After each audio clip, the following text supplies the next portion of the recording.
Yo, what is good, guys? So, co-main of the main UFC card, Kyler Phillips versus Rob Font. With these Vegas cards, last week I liked where my predictions were going. I felt I did pretty well, so I think I'm back on a little bit of a streak right now. As the past two cards, my picks were terrible, but hopefully they go back in. Even though as these next couple cards lay out, like this one, and then Ilya Taporia versus Max Holloway, which I'm going to make a breakdown on why I really can't call that one.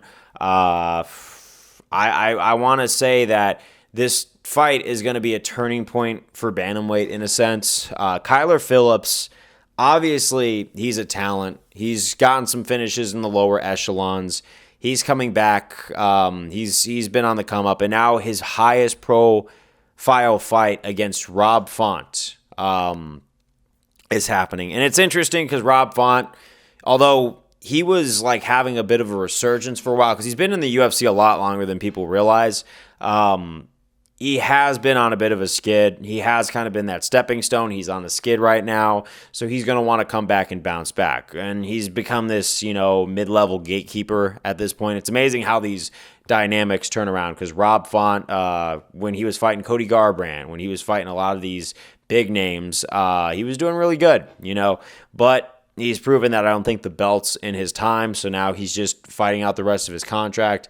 And in comes Kyler Phillips, who wants a high-profile fight. And he did have like this interview, I believe, where he said that he needs to finish Rob Font to get him in, and he's very honest about where he's at, because I've seen good stuff from him. I see him get his hand raised, but I haven't seen any definitive finishes like Jared Cannonier when he finished Jack Hermanson really fast and then burst onto the scene and became one of the top-level middleweights that we've ever seen. That was a fight that put Jared Cannonier on the map for me. But this could be a fight that's going to either propel Kyler Phillips into being on the map, to being that guy that a lot of the top fivers are saying, okay, I want to fight that guy to see if he's good enough to be with us, or he's going to have a decision victory.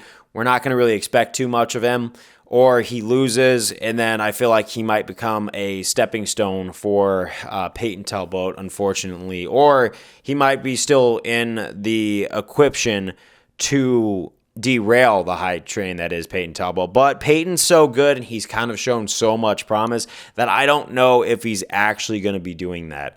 We'll have to see. But I think if Rob Font comes out on the winning end of this one, then he's going to continue his gatekeeper status. I don't see that he's going to really be have much to gain from this fight. In fact, he's just kind of got more to lose, whereas Kyler has everything to gain and everything to lose. So Kyler's the one where a lot of this stake is going to come at.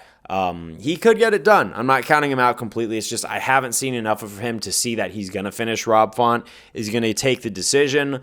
Probably, but if he loses, if on the off chance he loses, I honestly feel like, a bounce back fight to see if he could stop a hype train in Peyton Talbot would definitely be a good bounce back for him, even though, a risk to take two losses in a row if the fight doesn't go his way is going to be rather interesting. That's going to be a nail biter, because that's the thing is with all these guys in bantamweight right now, I'm seeing Peyton slowly coming up. I know I wanted to see him and Raul Rosas Jr. fight it off, but I really think like Peyton would give Raul some really bad problems. But with Peyton Talbot, he's going to be looking for someone to make a hop next, because I don't know if the Raul fight's ever going to happen.